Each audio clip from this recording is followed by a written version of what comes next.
بسم اللہ الرحمن الرحیم۔ السلام علیکم۔ سلطان صلاح الدین ایوبی رحمۃ اللہ علیہ ایک اکیلا شیر میدان میں اترا۔ نصرت الہی بھی دیوانوں پہ ہی اترتی ہے جو مادی وسائل کے بجائے حق پرست ہو۔ یہ دیوانے وہ دیوانے جن کی دیوانگی رضائے رب لے کر آتی ہے۔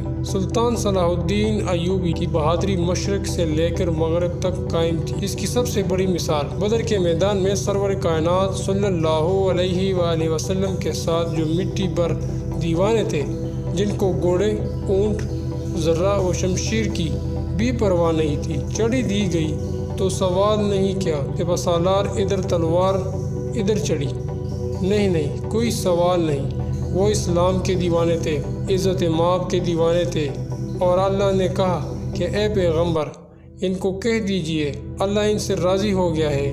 ایسا ہی یہ ایوبی شیر پورے یورپ سے ٹکر لے کر کھڑا ہوا، اتنا لڑا کہ پورے یورپ کو تگنی کا ناچ نچا دیا۔ مگر جانتے ہو کہ یہ عظیم سپہ سالار بھی کس بات کو لے کر اپنے اعصاب کمزور محسوس کرتا تھا؟ اپنی صفوں میں، اپنے علاقوں میں، اپنے ہی لوگوں میں چھپے مغبروں سے، غداروں سے، جو کہلواتے تو مسلمان تھے مگر مال و زر کی ہوس نے زن کی قربت کے نشے میں ان کو ایمان بیچنے پہ لگا دیا۔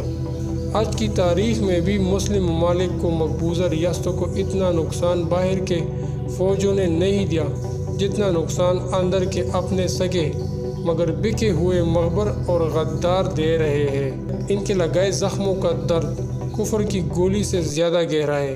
کشمیر کے ایک نوجوان سے باتوں کا سلسلہ چل رہا تھا، کہنے لگا بھائی ہم کس سے گلہ کریں؟ آپ پاکستانی لوگ تو خود امریکی غلام ہو کہ آپ لوگ تو 70 سال سے ان کے غلام ہو۔ کس سے اپنے دکھوں کا رونا روئے، کس سے اپنے عالم کی کہانی کہے؟ ہم خود ٹھیک نہیں، ہمارے اپنے ٹھیک نہیں، ہمارے اپنے ہی بکے ہوئے ہیں۔ کہنے لگا سگا باپ گنوا دیا ان اپنوں کی غداری سے، اپنے کئی خونی رشتے کھو دیے اس مغبری کے ڈنگ سے۔ کہتا ہے وہ دور سے آیا بنیا کیسے جان سکتا ہے کہ فریڈم فائٹر کون ہے اور کون آزادی کا متوالا ہے؟ یہ سب اپنے ہی ہے جو نشاندہی کرتے ہیں، انکاؤنٹر کرواتے ہیں، پیسے لیتے ہیں۔ مغبری اور غداری کا ناسور ٹیپو سلطان شہید کو نکل گیا، مشرقی پاکستان کو نکل گیا، اور آج بلوچستان، فاٹا، وزیرستان کے اندر جو بڑے بڑے نیٹ ورک پکڑے گئے ہیں، ان سب کے پیچھے ہمارے اپنوں کے کرم کار فرما ہے۔ دشمن سے پہلے غدار کا خاتمہ، قلعہ کما اور صد و باب بہت ضروری ہے، ورنہ بہت سی قیمتی جانیں، امت کا قیمتی سرمایہ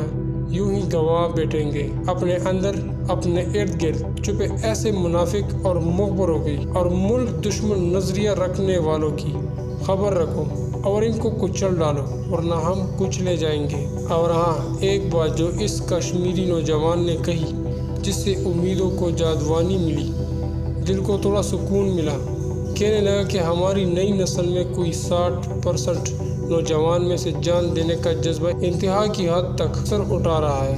انشاءاللہ وہ دن دور نہیں کہ ہم ان مغبروں سمیت ہر ظالم کا سر کچل دیں گے۔ جان لو کہ فتح حق کی ہوگی، نہ کہ غداروں کی۔